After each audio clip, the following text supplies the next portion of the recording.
Cátedra Médica. Recordarles que hoy tenemos aquí en cabina a la doctora Aimé Camaño, quien es parte de los directivos del Instituto Nacional de Coordinación de Trasplantes, INCOR, y también está con nosotros la doctora Maday Perdomo, quien es nefróloga. Hoy hablamos sobre todo lo que tiene que ver con enfermedad renal, trasplante renal, toda esa información que usted necesita tener a la mano para saber qué hacer en estos casos. Las líneas de contacto aquí en cabina, 809-682-9850 y la línea internacional 833-380-0062. Fuera del aire, hablábamos aquí de que, decía la doctora Perdomo, el dominicano es muy dadivoso en vida, pero en muerte, no, se niega. Entonces, hablaba usted de que yo puedo decidir y decir y comunicar a mi familia, yo quiero donar mis órganos a la hora de partir. Sin embargo, ¿qué pasa si fallezco y mi familia se opone a que mis órganos sean donados? Bueno, la ley 329-98 establece lo que es la donación presunta. La donación presunta es que todos, si en vida no firmamos un papel que diga yo no soy donante, todos fuéramos donantes. Así de sencillo, y tuviésemos el programa ideal y soñado, donde todas las personas que fallecieran son donantes, lo establece la ley. Pero hemos incluido la parte de preguntarle a la familia, por el mismo tema que hablábamos de la falta de una conciencia y una normalización de aceptar el tema de la donación y el trasplante en la República Dominicana. Los países como España, que son el número 1 del mundo en programa de donantes cadavéricos, ellos también utilizan lo que es darle la participación a la familia, que en ese momento de dolor, en el peor momento que acaban de perder a un ser querido, imagínense, se acerca a esta figura que se llama el coordinador de trasplante. Es la única persona que está capacitada para hacer la entrevista familiar. Esta entrevista es la solicitud a la familia de que si pueden donar los órganos.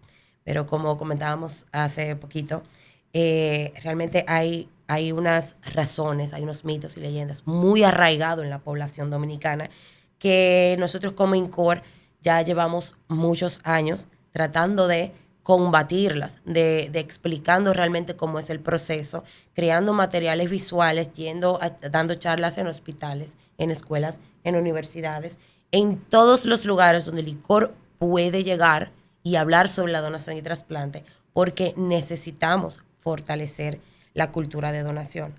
Hay un día, como hablaba la doctora Maday, la República Dominicana tiene un montón de diabéticos e hipertensos. Y esos pacientes que no se cuiden van a terminar en una terapia sustitutiva renal. Por lo cual, si llegasen a necesitar de un trasplante, todos, siempre que hacemos la pregunta, tú le preguntas a las personas, si tú necesitaras un órgano para seguir viviendo, ¿tú quisieras que alguien te donara? Todo el mundo automáticamente dice, claro que sí, sí, yo lo quiero, yo quiero seguir viviendo.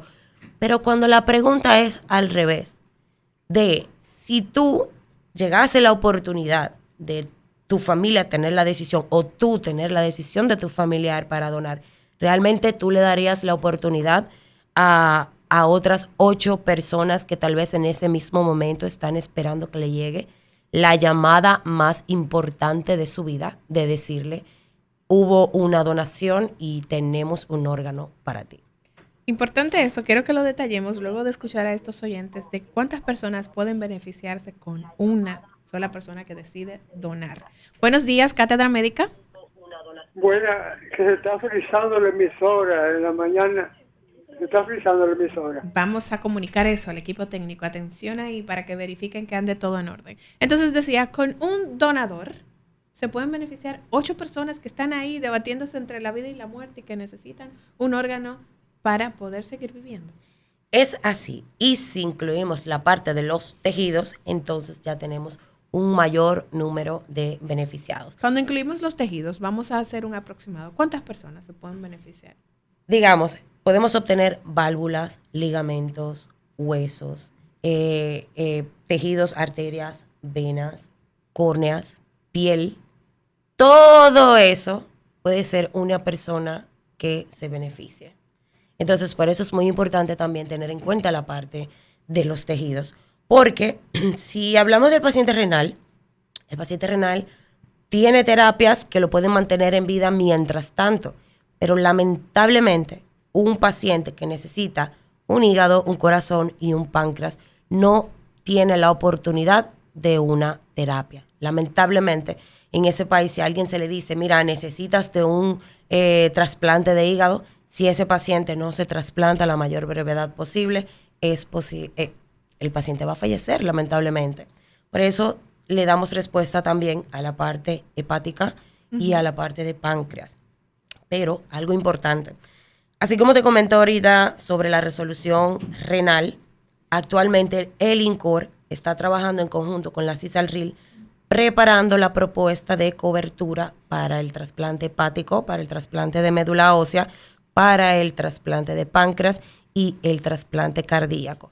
Esta buena noticia quiere decir que vamos a poder darle equidad y acceso a todos los pacientes que necesiten de un trasplante en República Dominicana. Eso es un paso importantísimo dentro de toda esta cultura que debemos seguir promoviendo, doctora, porque definitivamente el recurso económico es lo que limita que muchas personas puedan lograr sobrevivir a enfermedades en las cuales necesitan de un trasplante para poder seguir batallando. Buenos días, Cátedra Médica. Buenos días. Buenos días. Primeramente para felicitarlo porque siempre ustedes le ahorran un dinero a uno de consulta. Adelante. Doctora, al riñón le afecta, o sea, un chofer que dure más de 6 horas en un vehículo trabajando, ¿qué le afecta al riñón? Quédese pendiente ahí que le van a dar su respuesta. Buenos días, Cátedra Médica. Buenos días. Sí. Estaba con tu programa. No le escuchamos muy bien. Yo pienso que la medicina está tan complicada que usted toma un medicamento para la presión. Por ejemplo, yo soy hipertenso y diabético. Yo tengo más de 30 años siendo diabético, 15, 30 hipertenso. Me tengo que tomar 5 pastillas diarias y 2 por la niña del pecho. Tengo 70 años. Y una insulina en la noche y en la mañana. Y tengo que tomar un producto que contiene metformina, porque si la gente no toma metformina con azúcar, ¿quién será de ella? Y por lo otro, la muchacha que tiene ahí 20 años que no duerme, eso tiene cura, porque yo tengo 70 años y yo he sufrido problemas de sueño 3 veces. Para mencionar el nombre, depresión aguda. Ella tiene que irme a un buen psiquiatra. Y si no quiere medicamento controlado, le dice a la doctora, yo no quiero que usted me dé medicamento controlado, como hice yo. Y yo fui sanado. La depresión es una enfermedad muy terrible que entra como es un virus, entra y usted no se da cuenta. Y la depresión, nada más la pusieron 3 aspectos. Problema económico, la muerte de un familiar y la muerte de un familiar. Muchísimas gracias por expresar su opinión, su punto de vista con relación a todo esto. Doctora, una persona que dura 6 horas conduciendo, un chofer, ¿puede tener daño en su riñón? Bueno, si el paciente se está hidratando adecuadamente con ese sol que le da de nuestro país, si se está hidratando, se mueve, es decir, cada cierto tiempo, moviliza sus miembros inferiores, se hidrata bien, tiene una presión adecuada, un azúcar adecuada, ese riñón no tiene por qué deteriorarse. Es decir, tiene que ver mucho con su vida y cómo esté manejando su vida, aparte de las 6 horas que dura sentado.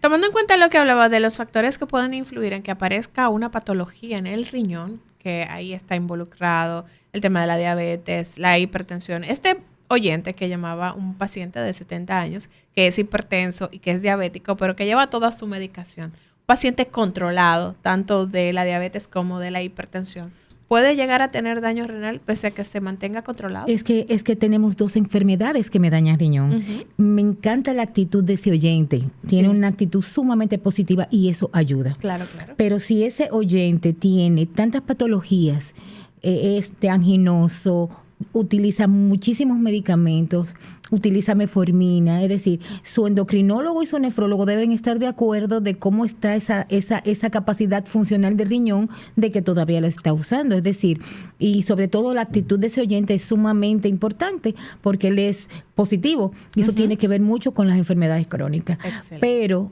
Pero sabiendo que tenemos 2 patologías que las 2 me llevan a insuficiencia renal crónica. Eso sería interesante que ese paciente pueda darse seguimiento con nefrología cada cierto tiempo, ir a revisar que sus riñones. Quizás sí, como él tiene un equipo multidisciplinario, porque tiene endocrinólogo, debe tener internista, dijo que tenía psiquiatras. Exacto. Es decir, seguro debe tener un nefrólogo. Claro. Y si no es así, Pues que ya vaya. sabe, Sí, sabe. tiene Ahí que está ir. la tarea. Bueno, en este punto y retomando el tema del trasplante, en este caso el que nos compete, trasplante renal, me gustaría escuchar 2 posiciones. ¿Qué pasa con el donante vivo cuando va a ese chequeo, esa evaluación por nefrología? ¿Cuáles son esas dudas que le expresa a usted, doctora, en consulta o que le preocupa antes de realizar el procedimiento? Y por otra parte, entonces, Jaime, conocer cuáles son las principales objeciones que pone una familia ante un donante que ya falleció y que decidió que quiere donar sus órganos, pero esa familia pone ciertas excusas ahí para que no se pueda agotar el proceso. Comenzamos entonces en el caso del donante vivo. Ese paciente que va a nuestra consulta con el deseo de donar, lo primero que me dice, doctora, ¿yo voy a poder seguir viviendo igual? Claro que sí, claro que sí. Como dije anteriormente, esos donantes de amor tienen, lo que tenemos es que cuidarse, pero va a seguir viviendo exactamente normal. O sea que la principal duda es esa. ¿Puedo seguir bebiendo? Controlado. Ok, perfecto. ¿Puedo seguir comiendo? Controlado. Todo controlado. Todo controlado, pero va a seguir viviendo. Y sobre todo, va a tener la ventaja de que se va a sentir superhéroe que le dio vida a un ser querido. Sí. Y la satisfacción es muy bonita y es muy grande. Claro, bueno, entonces la otra parte, aquí. Bueno, empezando porque sabemos que la República Dominicana tiene fuerte arraigo con la religión. Una de las principales causas, que de hecho es la tercera, es que mi religión no me lo permite. Pues tengo para decirle que todas las religiones están de acuerdo con el proceso de la donación y trasplante. Siempre viene alguien y dice, ¿y los testigos de Jehová? Pues los testigos de Jehová lo que tienen es algún cierto de tema con la sangre, pero los órganos simplemente nos hacen la solicitud, que claro está, ya lo sabemos, de que esos órganos deben ser bien lavados y bien depurados, que no contenga sangre del donante. Pero la principal causa es esa donación asertiva. Son aquellas personas que dicen no conocen de la donación, no confían en el sistema, de que nosotros decimos siempre, sin donantes no hay trasplantes. Entonces, cuando empieza esta familia con este temor de no, que sucedió, que a él le hicieron algo y por eso ahora vienen a pedirme los órganos, todo también en ciertas ocasiones ese maltrato dentro del hospital en algunos momentos, ya sea por el personal médico, por el de la puerta, por cualquier situación que le hace incomodar dentro del hospital, ya empieza a crear ese rechazo de la familia. Y cuando entonces procedemos a hacer esa pregunta sobre la donación, ya la familia está reacia y automáticamente dice que no. Y la segunda causa, que normalmente más nos dicen, es sobre la negativa de la integridad del cuerpo. Eso es, él vino entero y yo quiero enterrarlo entero. Y por esta razón no queremos donar nada.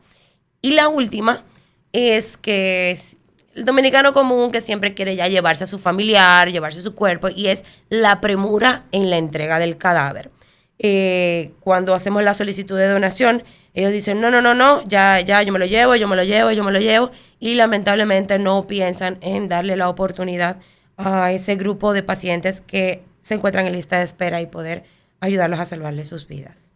Vamos a seguir escuchando las inquietudes de la gente en esta mañana. Buenos días, Cátedra Médica. Buenos días. Bueno, perdimos esa llamadita ahí. Doctora, nos gustaría poder abordar aquí un punto importante y es creencias que debemos ir derrumbando, porque obstaculizan que podamos avanzar en el tema de la cultura de donación de órganos en el país. Y hay muchas informaciones que circulan y que la gente las da por buenas y válidas, que hablan de todo lo que hay detrás de cuando yo decido donar, de que si me pasa algo no me van a atender adecuadamente porque el interés son mis órganos. ¿Qué tanto se cuida la vida de un paciente que decide ser donante de órganos? ¿Y cuál es el proceso que se agota para salvar la vida de ese paciente? Porque eso es una inquietud que limita mucho a que la gente se decida. Eso es correcto, pero siempre hay que tener algo claro. La vida del paciente siempre se va a preservar. Siempre todos los médicos vamos a tratar de lograr y hacer hasta lo imposible por preservar y ayudar a ese paciente.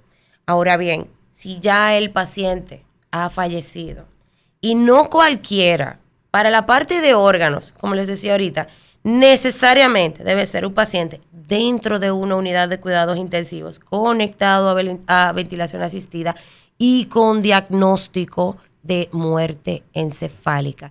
O sea, es la muerte misma. Ya ese paciente ha fallecido.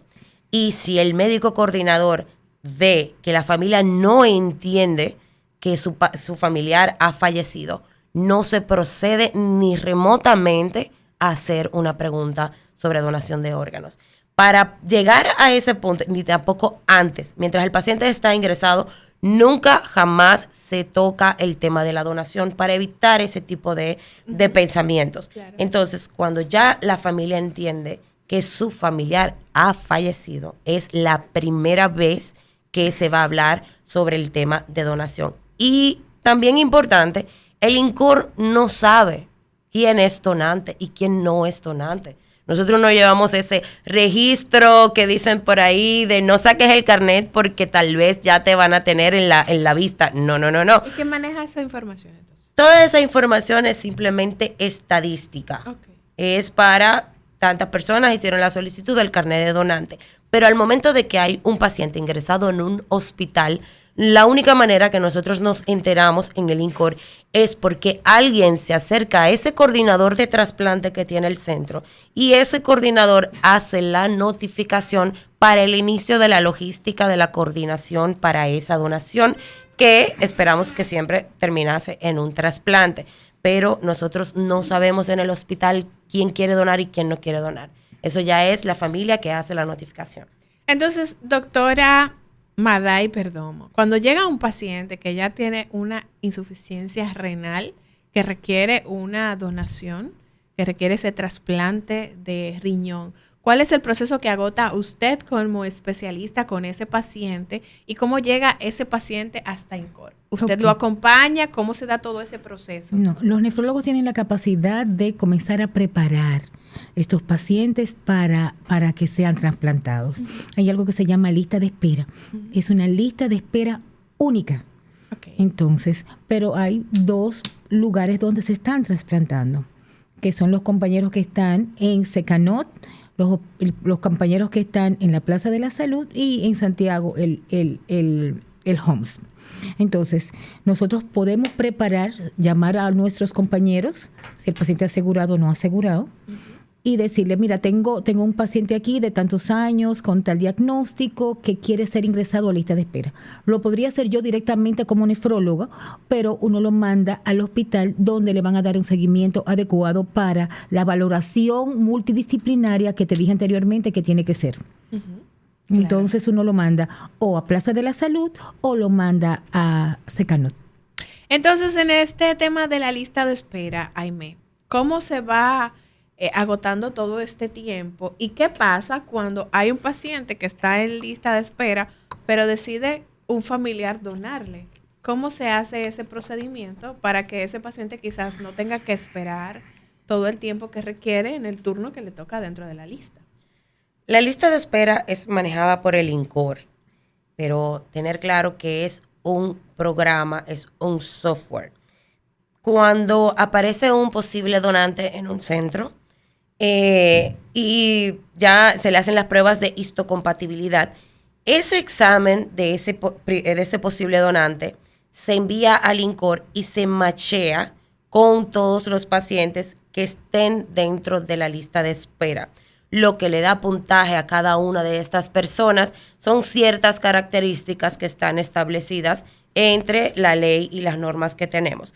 Por ejemplo, ¿qué le da puntaje? Porque muchas veces nos preguntan, pero cierta persona entró hace 3 meses a la lista y ya se trasplantó, pero yo tengo 5 años y todavía yo no me he trasplantado. Entonces, entender que hay una serie de puntajes entre estos. Los pacientes pediátricos tienen un mayor puntaje. Ahí se va sumando. Más el tiempo que tiene el paciente en diálisis, el tiempo que tiene el paciente en la lista de espera, la histocompatibilidad, o sea, esa compatibilidad entre donante y receptor que para que vaya mejor el trasplante. Entonces, por ejemplo, si el paciente ya no tiene accesos vasculares, ya eso también es una emergencia. Y es por eso que hay que tener pendiente este nivel de puntajes y de valoración. Tener pendiente que es algo que al programa de trasplante nos llama mucho la atención. Si ya tenemos una cobertura y sabemos que los pacientes en diálisis en la República Dominicana son más de 5,000 pacientes, ¿por qué nuestra lista de espera tiene tan pocos pacientes que se quieren preparar? Alrededor de 340 pacientes solamente tiene la lista de espera de nosotros.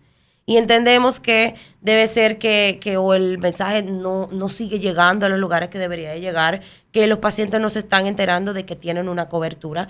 Pero para este tipo de cosas es que siempre hacemos un llamado a todos los medios y al mismo personal de salud de que le hablen a los pacientes, claro, para que puedan prepararse y estar ahí, porque eso es como ganarse la lotería. Si usted no la juega, entonces nunca se la va a sacar. Y por eso usted prepárese, entre en la lista de espera, hable con su nefrólogo. Y para entrar a la lista, como decía Maday, hay 3 vías solamente. Hay 5 hospitales en el país que tienen programa de trasplante, pero los de donación cadavérica solamente pueden entrar a lista de espera vía La Plaza, vía Secanot y vía el HOMS en Santiago. Si es un trasplante para un donante vivo, estos 3 centros también lo hacen, pero se anexa Sedimat y se anexa la Fundación Vaquero, que lo realiza en la Clínica Corazones Unidos. De verdad que este programa del día de hoy no tiene desperdicios, porque como bien decía Jaime, es importante que la gente tenga a la mano la información que necesita, porque muchas veces no van en busca de esa atención, no van en busca de esa solicitud, porque desconocen cómo se hace el proceso, desconocen informaciones como esta de que usted tiene cobertura en estos procedimientos. Y por eso nosotros como espacio pues hablamos sobre esto, para que usted tenga la educación que necesita y la información que necesita tener a mano. Antes de irnos, Maday, pese a que hablamos de enfermedad renal crónica y que hablamos de trasplante renal, es importante que le dejemos a la gente esa recomendación de prevención que hago en mi día a día, que me ayude a mantener mi riñón sano y me evite terminar con una enfermedad que me provoque una insuficiencia renal y me lleve a un trasplante de riñón. Ya que tenemos, como dije anteriormente, las patologías definidas, es decir, presión alta, diabetes, mantener azúcar adecuada, mantener presión adecuada, mantener alimentación adecuada, una buena hidratación, niveles de ácido úrico.